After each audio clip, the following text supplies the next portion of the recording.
Baik, bismillahirrahmanirrahim. Assalamualaikum warahmatullahi wabarakatuh.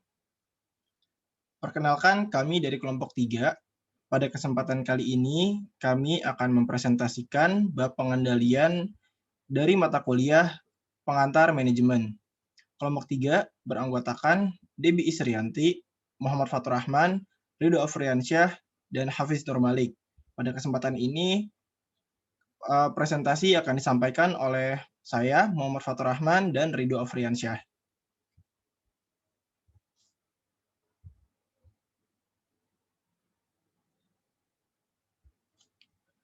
Pengertian pengendalian. Pengendalian adalah proses mengamati, membandingkan, dan mengkoreksi kinerja pekerjaan. Pelaksanaan pengendalian yang dilaksanakan secara efektif dan efisien akan membuat tujuan dari organisasi tercapai. Dan keefektifan suatu sistem pengendalian ditentukan seberapa jauh sistem tersebut sesuai dengan karakteristik organisasi, yang mana artinya pada setiap organisasi, pengendalian dan peraturan-peraturan dari organisasi tersebut merupakan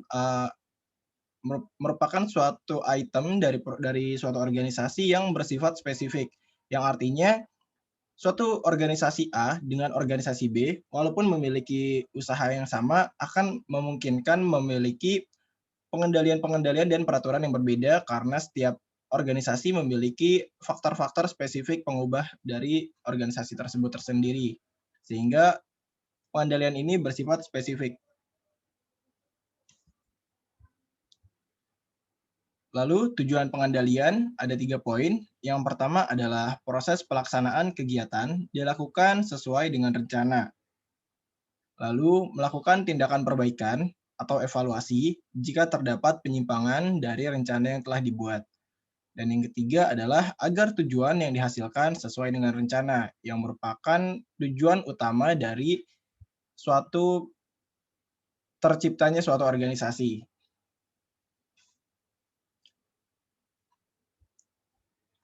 Pentingnya pengendalian manajemen. Pengendalian manajemen menjadi salah satu area penting dalam penelitian perilaku organisasi. Sejalan dengan pertumbuhan tekanan ekonomi, iklim industri yang tidak menentu, krisis ekonomi, dan keadaan lingkungan eksternal lainnya seperti konsumen, tingkat persaingan, pasar, pemasok, distributor, sikap masyarakat, dan pemerintah.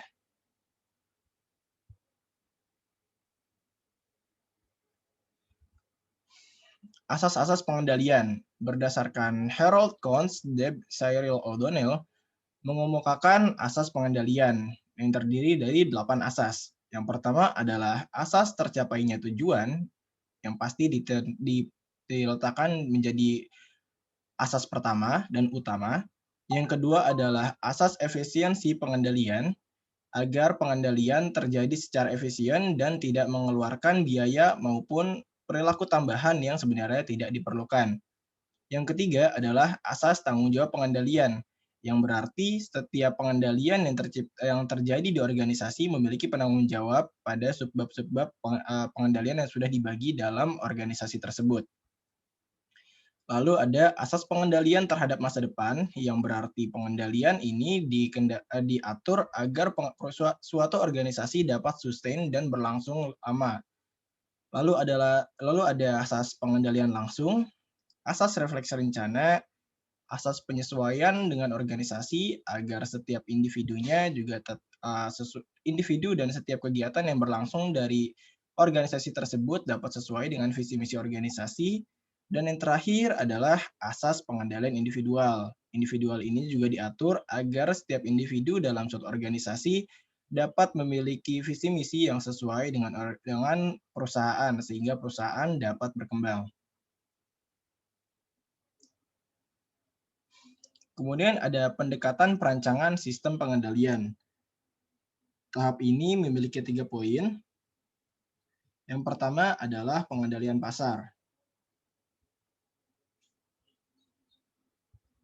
Lalu ada pengendalian birokratis dan pengendalian klan. Pengendalian pasar atau pemasaran adalah penilaian, pengecekan, dan memonitor usaha-usaha pemasaran dan penjualan perusahaan yang telah dilakukan agar sesuai dengan apa yang telah direncanakan dan digunakan sebagai landasan untuk mengadakan penyesuaian yang diperlukan. Kemudian pengendalian birokrasi atau bureaucratic control, yaitu penggunaan aturan, peraturan, dan wewenang formal untuk menjadi pedoman kinerja. Pengendalian birokrasi ini sendiri terdiri dari beberapa item, yaitu anggaran, laporan statistik, dan penilaian kinerja untuk mengatur perilaku dan hasil. Dan yang terakhir, pengendalian klan atau pengendalian kelompok atau yang juga disebut dengan clan control, yaitu pengendalian yang berdasarkan pada norma, nilai-nilai, tujuan-tujuan bersama, dan kepercayaan di antara anggota kelompok. Berikutnya, proses pengendalian, yaitu yang pertama adalah mengukur kinerja yang aktual, yang kedua adalah membandingkan kinerja aktual dengan standar, yang ketiga, melakukan tindakan manajerial, di mana proses pengendalian ini dapat dilakukan secara loop, sehingga apabila sudah melakukan tindakan manajerial, dapat kembali mengukur kinerja yang aktual dalam rangka mengevaluasi proses-proses pengendalian yang sudah sebelumnya terjadi untuk menjadi evaluasi ke depannya sehingga pengendalian dapat lebih baik.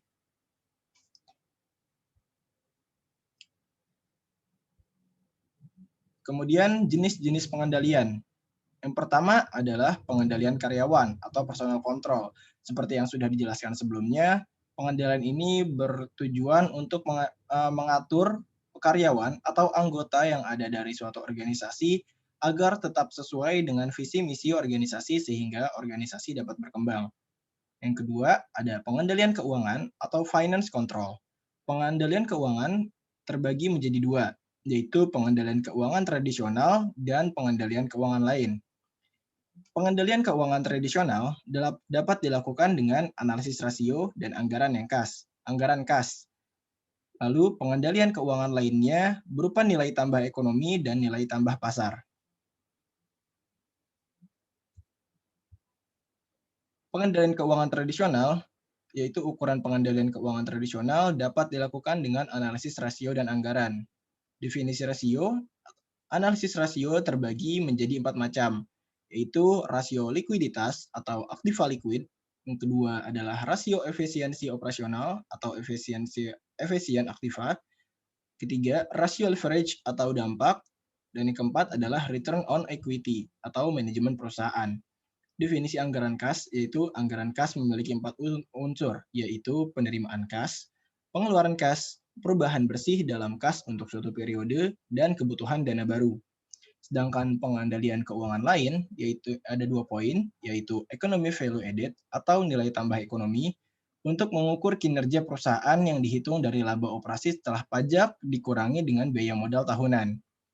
Kedua adalah market value added atau nilai tambah pasar, untuk mengukur harga saham dibandingkan dengan nilai buku akuntansinya. Lalu lanjutannya, yang ketiga adalah pengendalian produksi atau production control, pengendalian waktu atau time control, lalu ada pengendalian teknis atau technical control, pengendalian kebijakan atau policy control, pengendalian penjualan, sales control, pengendalian inventaris atau inventory control, dan pengendalian pemeliharaan atau maintenance control. Yang ke-9 ini dilakukan pada tahap-tahap pengendalian untuk sebenar-benarnya mengontrol apapun yang terjadi dalam suatu organisasi sehingga dapat tercatat dan dapat dievaluasi ke depannya untuk menjadikan suatu organisasi dapat berkembang dan tercatat apapun yang mereka lakukan sehingga progresnya dapat terlihat. Berikutnya akan dijelaskan oleh teman saya, Rido. Baik, sistem pengendalian efektif. Untuk mendapatkan sistem pengendalian efektif, kita harus memiliki ciri. Ada 10 ciri pengendalian efektif, yaitu akurat, tepat waktu, ekonomi, fleksibilitas, kepahaman, kriteria yang masuk akal, penempatan strategis, menekankan pada pengecualian, kriteria berganda, serta tindakan perbaikan. Lalu untuk studi kasus yang kami ambil, yaitu studi kasus di salah satu perusahaan BUMN yaitu PT Taspen Persero, cabang Tanjung Pinang, salah satu BUMN yang memiliki kerentanan terhadap penyelewengan dalam pelaporan keuangan. Instansi ini dalam menjalankan kegiatan usahanya menghadapi tingkat risiko yang dapat dikatakan cukup tinggi. Hal ini disebabkan karena ruang kegiatan usaha perusahaan yang bergerak di bidang asuransi. Dalam dunia asuransi, risiko utama yang dihadapi oleh perusahaan asuransi ialah risiko klaim dari peserta. Nah, untuk perusahaan ini hanya dapat memperkirakan kejadian-kejadian yang mungkin dapat terjadi. Sehubungan dengan risiko klaim yang dihadapi, akan tetapi perusahaan tidak dapat mengetahui dengan pasti kapan klaim tersebut terjadi. Hal ini, perusahaan memerlukan perencanaan yang berkaitan dengan pengelolaan dana keuangannya secara baik agar saat terjadi klaim dari peserta, perusahaan dapat melakukan kewajiban sebagai penyelenggara asuransi secara optimal. Maka PT Taspen memaksimalkan kinerja karyawannya melalui pengendalian internal secara berkelanjutan agar pemberian manfaat bagi peserta dapat dilakukan secara maksimal. Nah, karyawan tersebut harus memiliki potensi yang sangat besar untuk melakukan tindak kecurangan akuntansi dalam hal pengelolaan dana. Untuk pengendalian internal ini memiliki tinjauan, yaitu ada 5 komponen berdasarkan Komite of Sponsoring Organization, yaitu pertama lingkungan pengendalian, kedua risiko pengendalian, ketiga aktivitas pengendalian, keempat informasi dan komunikasi, dan kelima pemantauan. Dari kelima komponen tersebut, PT Taspen Tanjung Pinang memiliki poin-poin tersebut, yaitu dalam hal lingkungan pengendalian, pihak manajemen memberikan tindakan kepada karyawan yang berlaku yang tidak jujur, ilegal, dan atau tidak etis, seperti pemberian surat peringatan atau SP, dan pemberian sanksi-sanksi tindakan indisipliner kepada karyawan sesuai dengan standar operasional yang ditetapkan. Yang kedua, resiko pengendalian. Terdapat prosedur yang jelas mengenai penggunaan formulir-formulir atau dokumen-dokumen pengelolaan keuangan di PT Taspen Persero, cabang Tanjung Pinang. Adanya kejelasan prosedur kerja ini akan menyebabkan sirkulasi kerja di PT Taspen Persero, cabang Tanjung Pinang berjalan dengan lancar dan baik, sehingga mendukung tercapainya tujuan yang diharapkan manajemen. Poin ketiga yaitu aktivitas pengendalian. PT Taspen menjelaskan bahwa dalam bekerja sesuai dengan tugas dan tanggung jawabnya, masing-masing bagian seperti pekerjaan yang berbeda dikerjakan oleh karyawan yang berbeda. Adanya pemisahan tugas antara karyawan yang menangani pekerjaan pencatatan aktivitas dan karyawan yang menangani langsung aktivitas secara fisik atau operasional. Poin keempat yaitu informasi dan komunikasi. Transaksi yang dicatat memang ada. Transaksi yang ada sudah dicatat. Transaksi yang dicatat dinyatakan pada jumlah yang benar.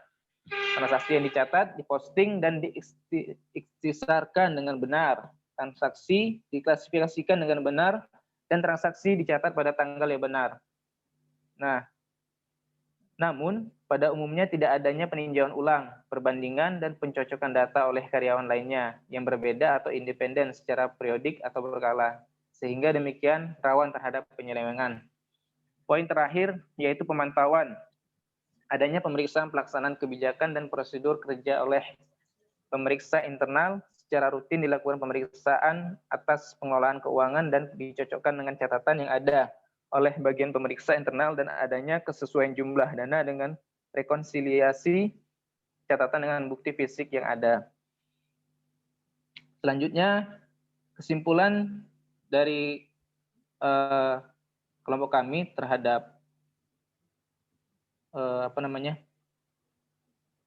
studi kasus ini terhadap materi pengendalian bahwa pengendalian internal yang tinjau dari segi lingkungan pengendalian, penetapan risiko pengendalian, aktivitas pengendalian, informasi dan komunikasi akuntansi, dan pemantauan cukup berperan dalam mengantisipasi kecenderungan kecurangan akuntansi pada PT Taspen Persero, cabang Tanjung Pinang.